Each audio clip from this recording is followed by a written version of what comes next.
Bonsoir Manon, tu nous entends? Bonsoir tout le monde. Oui, vous m'entendez aussi? Ouais.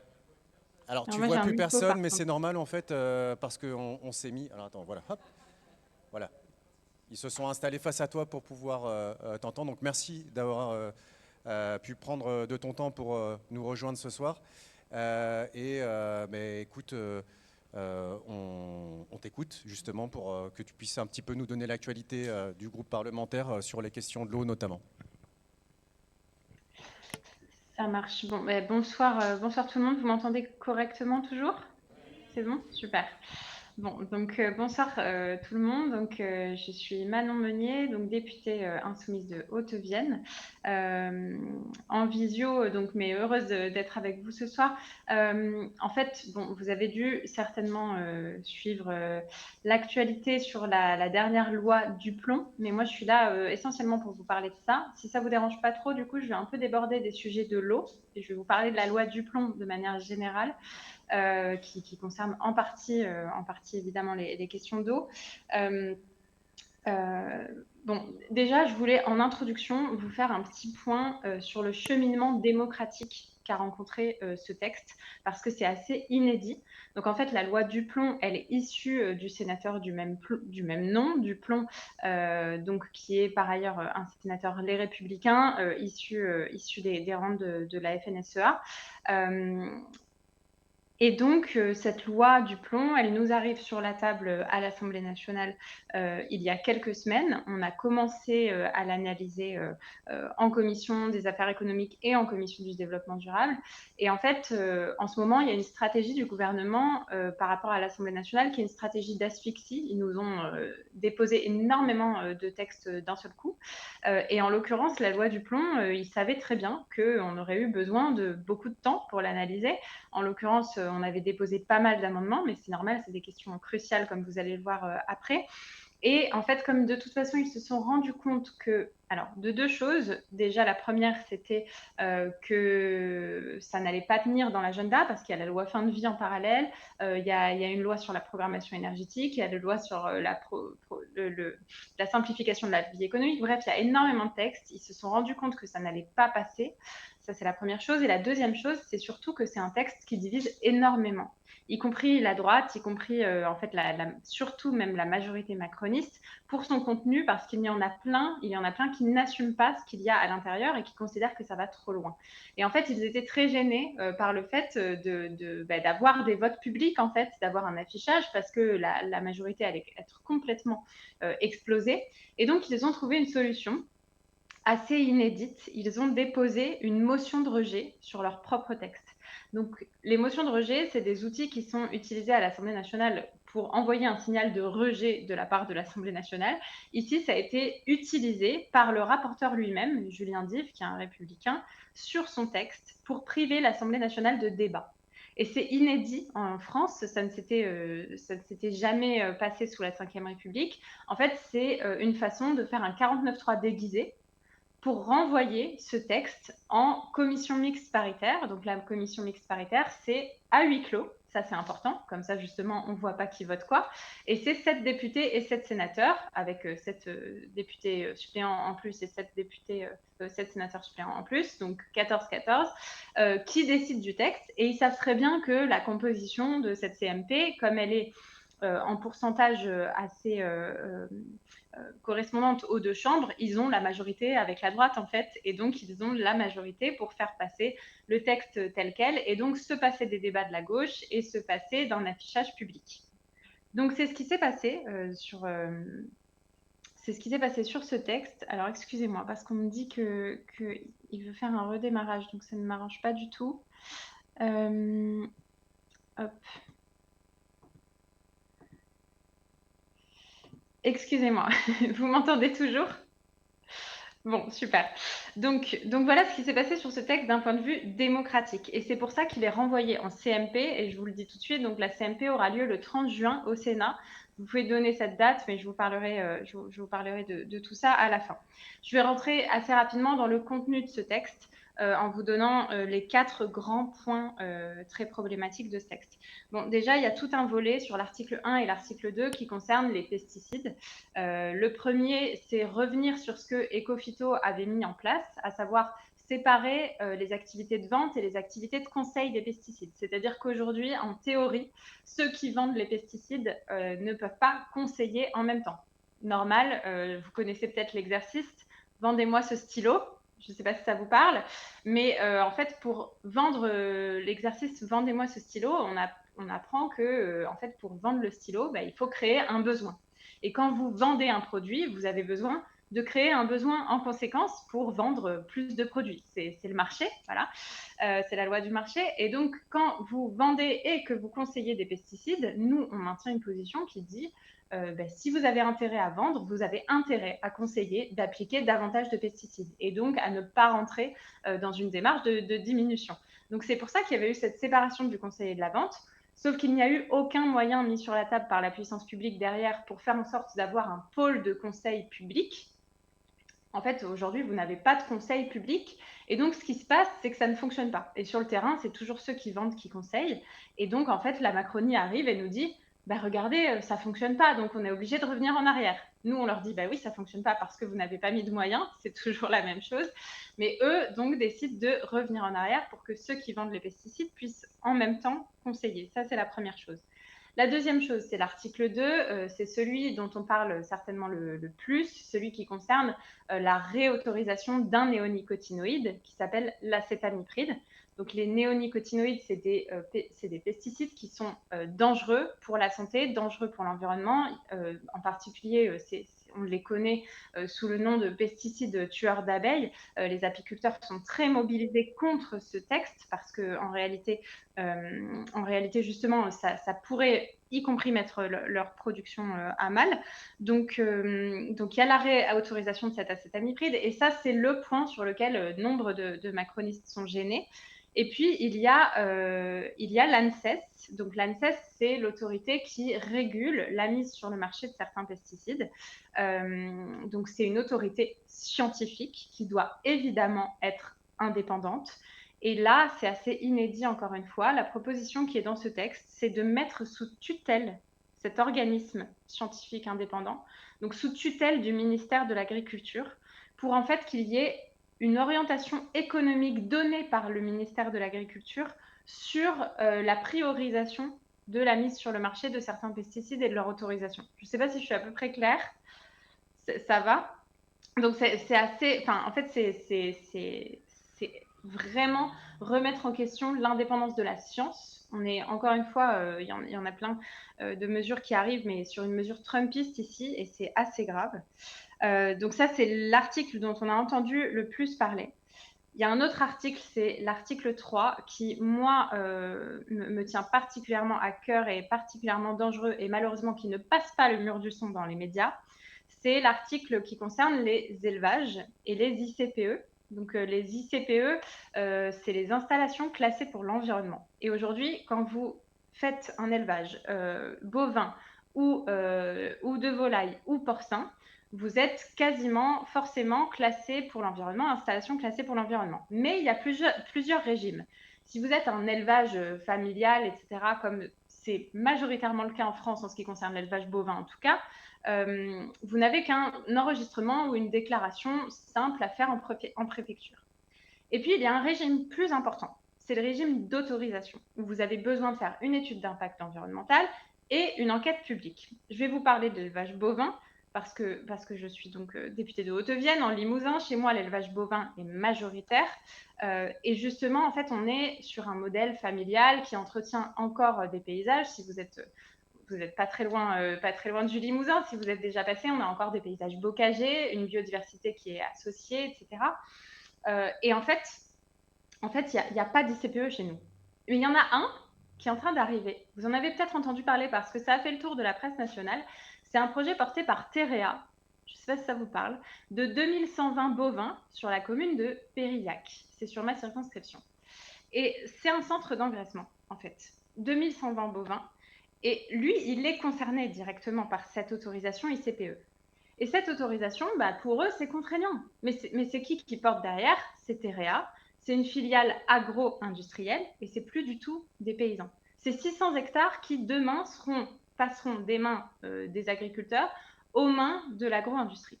Et en fait, ce que fait ce texte, c'est de dire sur cet article 3, les seuils ICPE qui aujourd'hui en élevage bovin sont placés à 400 vaches laitières ou 800 bovins à l'engraissement, donc pour les vaches à viande, et ben demain, ces seuils, ils n'existeront plus. En gros, il n'y aura plus de régime d'autorisation. Et donc, l'agro-industrie qui aujourd'hui, quand elle s'installe, est obligée de faire une enquête publique, obligée de faire une autorisation environnementale, demain pourra s'installer sans aucune contrainte. Cet article-là, il concerne 65 élevages sur 63 000 en France, élevages bovins. Donc, en fait, ce texte, il dit, on est en train de lever les contraintes pour les agriculteurs. La réalité, c'est qu'ici, ils lèvent les contraintes pour l'agro-industrie seulement. Et ils actent la modification durable de notre agriculture, en fait, vers le modèle agro-industriel. Ils laissent la main à l'agro-industrie. En tout cas, pour l'élevage bovin, c'est vraiment un point de bascule. Et pour l'élevage porcin et avicole, bon, vous voyez à peu près ce qui se passe en Bretagne. Malheureusement, le point de bascule a déjà commencé à être franchi. Et en fait, ils lèvent les seuils. Donc là, ils mettent quand même des seuils un peu plus hauts. Ils gardent des seuils. Élevage bovin, ils enlèvent carrément les seuils. Élevage porcin, avicole, ils lèvent un petit peu les seuils, mais il n'en reste pas moins que ça va encore accélérer la manne de quelques grands groupes sur l'ensemble des filières et faire en sorte que demain, on aille vers une agriculture sans paysans. Ça, c'est l'article 3, dont on parle très peu, malheureusement. Et ensuite, l'article qui touche certainement le plus au sujet de l'eau, même si tout est lié, hein, parce que dans cette histoire-là, quand vous allez vers des pratiques plus intensives, évidemment, vous infectez la qualité de l'eau et de l'environnement de manière générale, c'est l'article 5. Et donc celui-ci, cet article 5, c'est pour considérer les méga-bassines d'intérêt général majeur. Donc ça, c'est la grande mode du moment, c'est de tout mettre en intérêt général majeur. Vous avez peut-être entendu parler du projet de loi simplification qui a été adopté il y a quelques jours à l'Assemblée nationale, qui passe les data centers d'intérêt général majeur, les infrastructures routières d'intérêt général majeur, bref, tout est d'intérêt général majeur, sauf les services publics, ça non, les hôpitaux, les écoles, c'est pas d'intérêt général majeur. Donc c'est très très ciblé évidemment vers ce qui rapporte des profits à certains. Donc là, ce serait les méga-bassines qui passeraient d'intérêt général majeur. Petite information croustillante. On nous dit oui, ça passe d'intérêt général majeur parce que, bon, non seulement, évidemment, ça va servir à l'agriculture, mais aussi, ce sera multifonction. Donc, demain, on pourra utiliser les bassines pour d'autres activités que l'agriculture en cas de besoin, en cas de sécheresse. Et tenez-vous bien, le ministère de l'Agriculture nous dit, ça pourra même servir d'un point de vue environnemental. Parce que si demain, un milieu est asséché pendant l'été, on ira puiser l'eau dans la méga-bassine et on le remettra dans le milieu.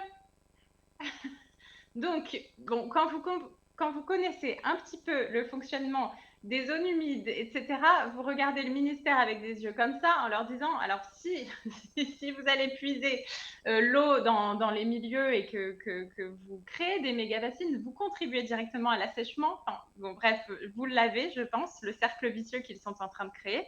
Et donc, voilà ce qui se passe avec l'intérêt général majeur et comment ils le justifient. Et le deuxième point de cet article 5, qui concerne toujours l'eau, c'est qu'ils veulent faciliter le drainage des prairies humides. En levant, c'est ce qui est encore perçu comme présenté comme une levée de contrainte. Moi, c'est ce que j'analyse comme toutes ces mesures qui mettent à chaque fois contre les prairies humides et qui, en réalité, sont présentées comme de la simplification, etc. Mais qui, en réalité, les protections que vous avez aujourd'hui pour les prairies humides, c'est un petit peu les seules protections qui restent pour maintenir l'activité qui est directement liée aux prairies humides, à savoir l'élevage extensif. En fait, si aujourd'hui vous avez des prairies humides, vous avez un modèle qui est associé avec ça, c'est l'élevage extensif. Et en fait, quand Arnaud Rousseau il nous dit on va mettre des normes plus basses sur les prairies humides, il lève des protections sur ces prairies humides et il acte le fait que on va transformer ces prairies parce qu'en fait c'est qu'elles sont plus intéressantes pour eux et donc on va encore faire reculer l'élevage extensif. Et ça ils ne le disent jamais, mais en fait souvent faire reculer l'environnement, c'est aussi faire reculer des pratiques, faire reculer des modèles, et toujours au nom évidemment de l'agro-industrie, de pratiques céréalières plus intensives, etc. Bon, ça c'est pour le contenu. J'espère que c'était à peu près clair. Je suis désolée, je fais un condensé. Je préférais quand même vous dire tout ce qu'il y avait dans tout ça. Alors la question c'est pourquoi cette loi en fait. Bon, cette loi en fait c'est un choix clair. C'est un choix clair de. C'est pas du tout pour lever les contraintes encore une fois pour les agriculteurs. C'est un aveu, enfin de la part du gouvernement qui a fait le choix en fait aujourd'hui. Parce qu'en gros, on a deux solutions qui s'offrent à nous par rapport à l'agriculture. Soit on reste sur une dynamique de libre-échange. On reste sur une dynamique où on va mettre l'agriculture comme une variable d'ajustement sur les marchés mondiaux. Dans ce cadre-là, et c'est ce qu'ils ont comme mot à la bouche en permanence, il faut qu'on soit compétitif. Voilà, c'est la compétitivité.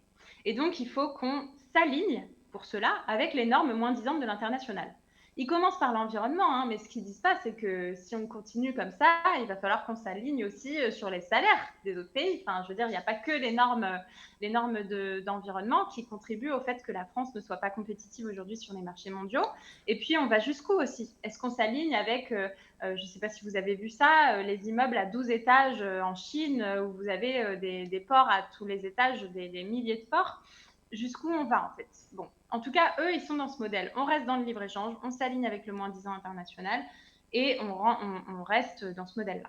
Nous, ce qu'on défend évidemment, c'est au contraire d'arrêter de considérer l'agriculture comme une variable d'ajustement sur les marchés mondiaux et du libre-échange, de rentrer dans un modèle protectionniste, écologique et solidaire pour assurer des filières locales que, certes c'est beaucoup plus compliqué. Hein. La puissance publique doit investir massivement dans les filières. On doit réfléchir pour que les coopératives redeviennent de vrais outils pour les agriculteurs et pas des grands groupes, etc., qui s'accaparent les filières. Il y a beaucoup plus de choses à faire, beaucoup plus d'investissements à penser de la part de la puissance publique, et puis il faut sortir du libre-échange. Donc c'est sûr que c'est beaucoup plus complexe. Juste parenthèse, le Rassemblement national, c'est un mix de ces deux scénarios. Donc le Rassemblement national, c'est on ferme les frontières, protectionnisme, et à l'intérieur du pays, on s'aligne avec le moins-disant international. On fait n'importe quoi. Voilà. Donc ça n'a aucun sens. Mais c'est la version défendue par le Rassemblement national.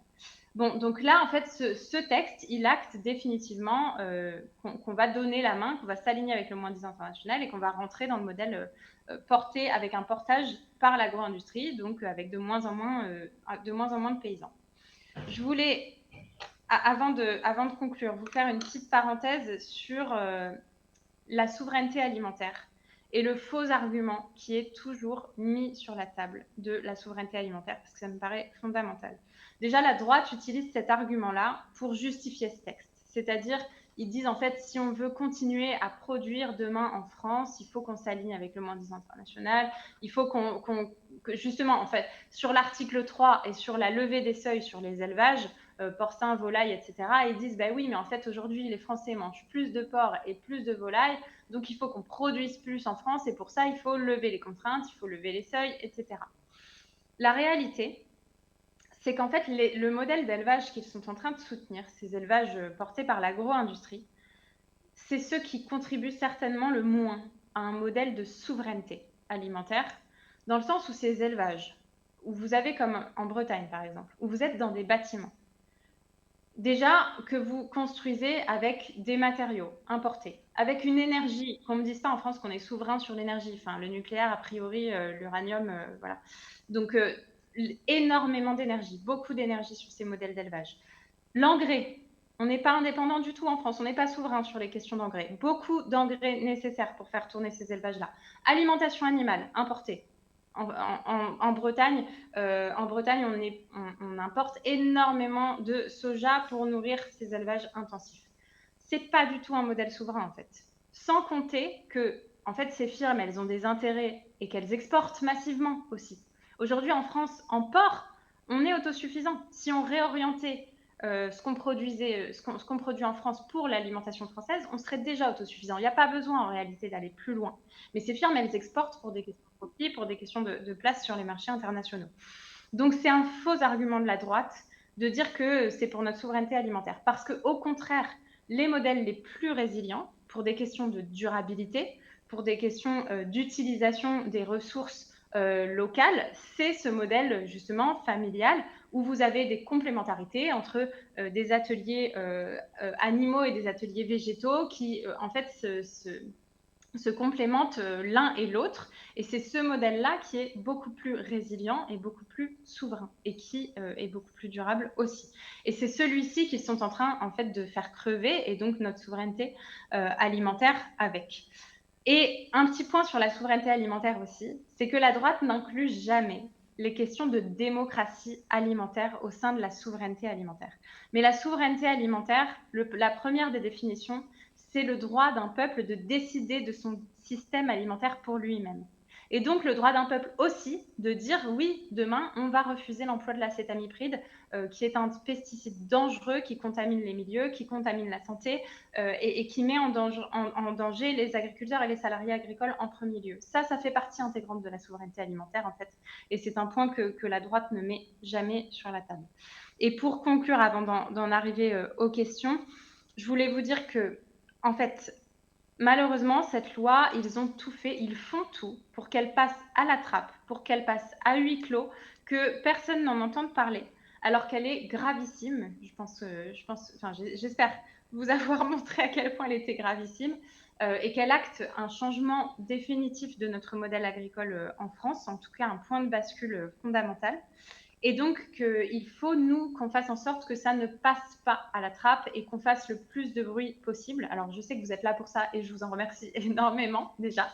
Mais on a besoin de se mobiliser. Il y a des mobilisations qui ont lieu en France partout jusqu'au 30 juin. Donc, le 30 juin, je rappelle que c'est la commission mixte paritaire. Donc, moi, j'y siégerai au nom du groupe Insoumis.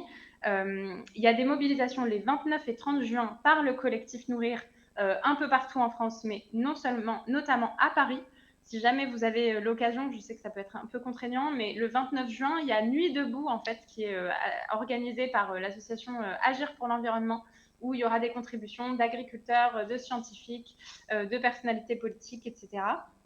sur ce sujet-là. Et le 30 juin, il y a une grosse mobilisation avec le collectif Nourrir et notamment avec la Confédération paysanne également, devant le Sénat, justement pour maintenir la pression jusqu'au bout et que tout ça ne se passe pas en silence. Parce que, en fait, c'est ça qu'ils cherchent, c'est qu'il n'y ait aucune trace de ce qui est en train de se passer, alors que c'est suffisamment grave. Donc, merci à vous pour cette réunion publique, merci pour votre mobilisation. Et on lâche rien parce qu'il ne faut vraiment pas qu'on laisse faire cette loi et on a besoin de votre mobilisation. Donc, merci beaucoup.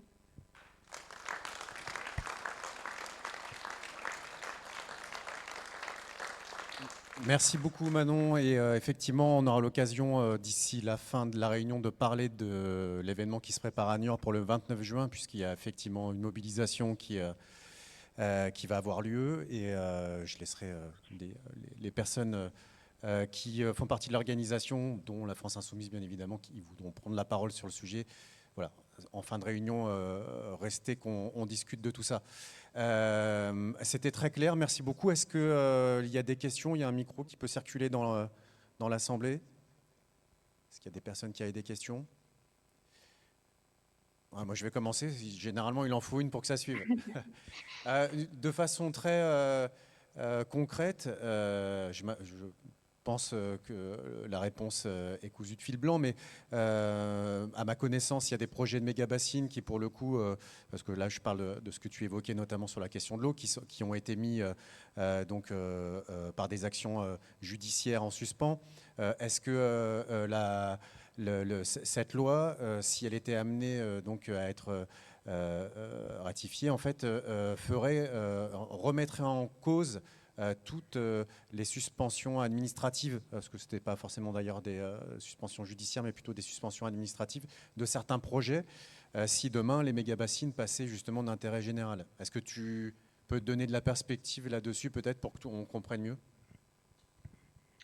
Oui, alors pour être honnête, je ne sais pas parce que ça va dépendre justement de l'effectivité qui est inscrite à la fin de la commission mixte paritaire, du recul qu'on va donner en fait à ce classement en intérêt général majeur et à partir de quand aussi le texte va être ratifié. Donc je ne sais pas exactement si ça remettra en question c'est celles qui le sont aujourd'hui, mais je peux me renseigner et effectivement essayer de choper l'info et vous donner ça par la suite, sachant que nous, de toute façon aussi sur ces questions, sans qu'il y ait malheureusement, sans qu'il y ait trop d'espoir, on ira aussi évidemment au Conseil constitutionnel pour porter la chose, bloquer le plus longtemps possible l'avenir de ce texte.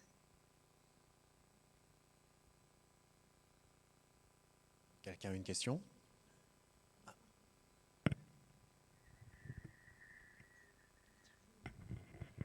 Je sais que peut-être ça ne se fait pas, mais est-ce qu'il serait possible de faire en sorte que cette fameuse commission d'élus désignés, sénateurs et députés, que soit connue de tous, qu'on ait la liste de ces gens-là, qu'on ait leurs photos, et que quand ils vont faire les malins ou les kékés sur les marchés le dimanche matin, on montre leur tête et on leur dit « vous empoisonnez pas seulement les abeilles, vous avez décidé d'empoisonner le monde et notre avenir ». Je crois qu'il faut... Hein, ils n'aiment pas ça généralement. Il paraît que ça ne se fait pas quand on est élu, de rendre l'appareil à des gens comme ça. Mais moi, cette manière de procéder, je trouve ça tellement lamentable, tellement ignoble, que je pense que moi, je suis prêt à porter des photos et à me promener dans la rue avec ça. Hein. Alors, Pardon. Oui, c'est une bonne question par rapport au huis clos, en effet. Et c'est effectivement une honte que tout ça se passe à huis clos. Bon, sachez que la liste des membres qui siégeront dans la commission mixte paritaire sera, elle, publique. Après, ce qui est à huis clos, c'est ce qui se passe pendant le débat. Nous, ce qu'on a déjà fait à l'AFI sur certains textes qui nous paraissaient justement suffisamment important pour ne pas se passer à huis clos, c'est qu'on a levé le huis clos. Donc, en fait, au fur et à mesure, on disait ce qui se passait dans la commission mixte paritaire, parce qu'il y a des sujets qui sont trop graves pour qu'il n'y ait pas de responsable, parce que c'est ça qu'ils veulent, en fait, hein, c'est qu'il n'y ait pas de responsabilité portée derrière. Donc nous, on essaiera de travailler à ça, en effet, à transmettre les informations au fur et à mesure de ce qui se passe, parce qu'il n'y a pas de raison que la responsabilité ne soit pas portée.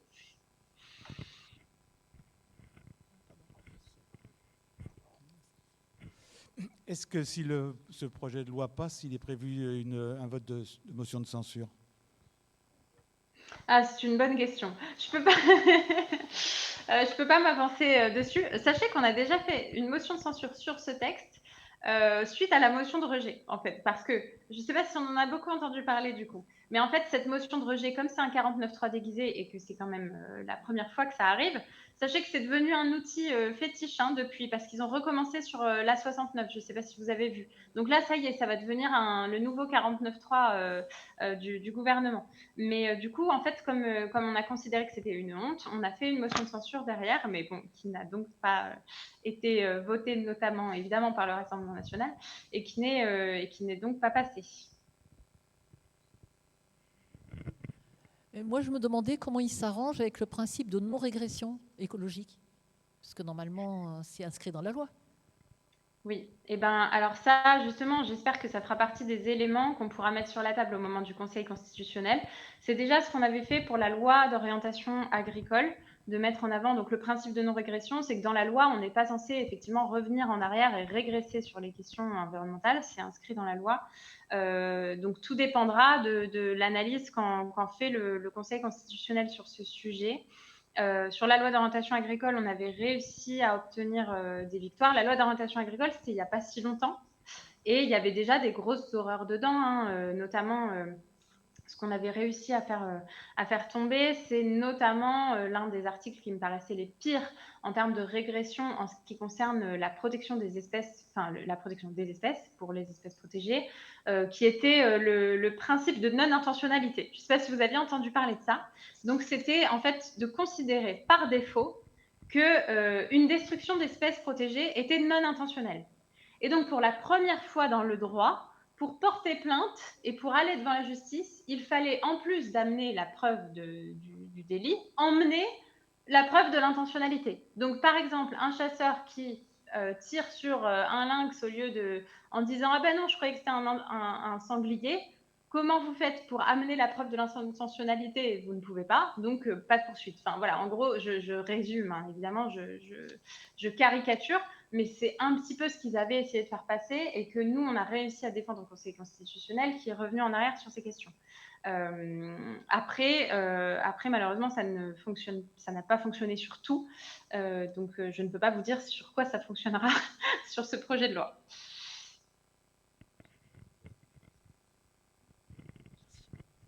Je ne sais pas s'il y a d'autres questions.